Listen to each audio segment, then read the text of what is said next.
Մարիամ, Դավիթ, Մարիամ, Դավիթ, ախր Արմանը, Մարիամ, Դավիթ։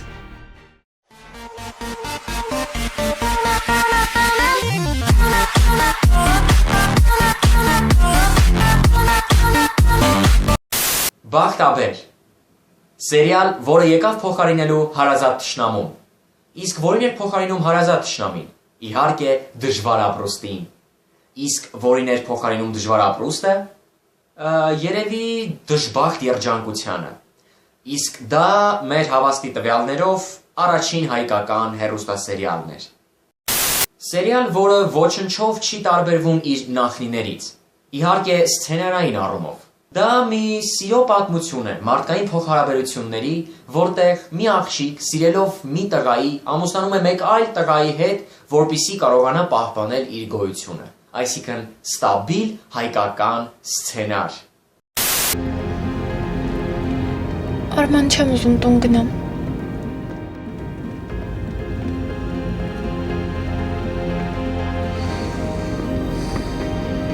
Ես քո հետ եմ ուզում մնամ։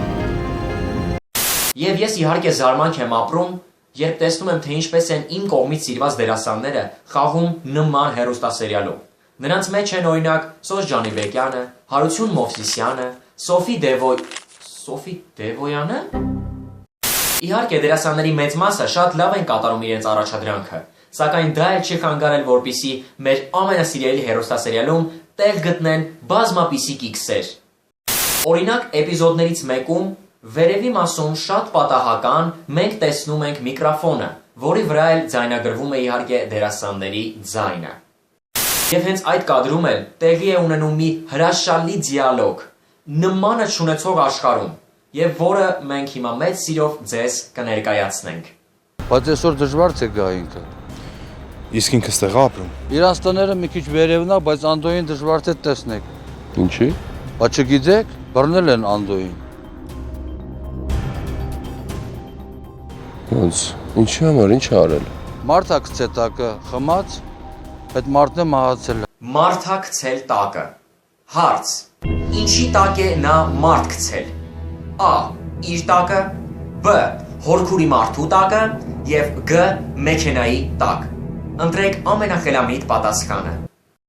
Ես ուղղակի խնդրում եմ, եթե դուք նույնիսկ պրոֆեսիոնալ դերասան չեք, գոնե բար առ բար կարդացեք նախադասությունը միջև նկարահանվելը, քանզի ձեր ասածը մի քիչ ցենզուրայից դուրս էր։ Ավելի ճիշտ, ինչքան մարդ, այնքան էլ մտածելակերպ ու ֆանտազիա։ Քննարկենք մեկ այլ էպիզոդ, որը եւս մեծ սիրով ներկայացնում ենք ձեր դատին։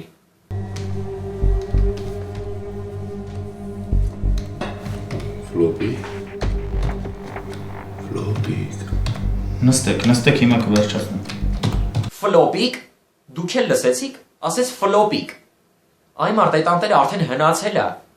Գոնե մի քիչ նոր մականուններ մտածեք։ Օրինակ, ֆլեշիկ, SDD-իկ, Վինչեստրիկ, Պրացեսորիկ։ Երբ նույնիսկ Սոս Ջանիբեկյանը ամեն սերիան մեկ մոռանում է, թե ինքը որ ոտքից է կաղում։ Չէ, ես իրան հասկանում եմ։ Ով էլ 130-ից 140 սերիա նկարվի ու դրանից ընդամենը մի 20 սերիայում ինքը խաղա որպես կաղող մարդ ու չհիշի, թե ինքը որ ոտքից է կաղում։ Մոտ 1 ամիս առաջ ավարտվեց հեռուստասերիալի առաջին եթերաշրջանը, թողնելով իր հետևում շատ ու շատ անպատասխան հարցեր։ Եվ հիմա ուշադրություն, դուրս է եկել համանուն հեռուստասերիալի վրա հիմնված գեղարվեստական ֆիլմը, որը կդնի այդ պատմության ավարտը եւ կտա բոլոր հարցերի պատասխանը։ Ճանապարհ դեպի այնտեղ, որտեղ թաքնված են երկար սպասված հարցերի պատասխանները։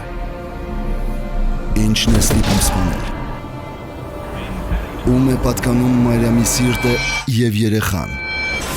Այն երեխան, ով կդառնա այս պատմության բախտաբեր ավարտը։ Ոչ մի հարց անպատասխան չի մնա։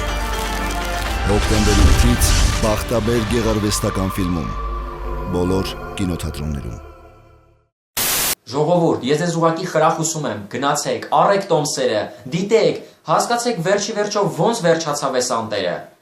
Ասում եմ անտերը, այս հեռուստասերիալը, Վերջի վերջո դուք գումար եք տալիս, տոմս եք առնում, հարստացնում եք ստեղծողներին։ Միշտ պետք է պահպանել այդ հերոստատիտող ու ստեղծող կապը։ Ժողովուրդ, գնացեք, առեք տոմսերը։ Ախր այդ սերիալի նմանը չկա ուղակի։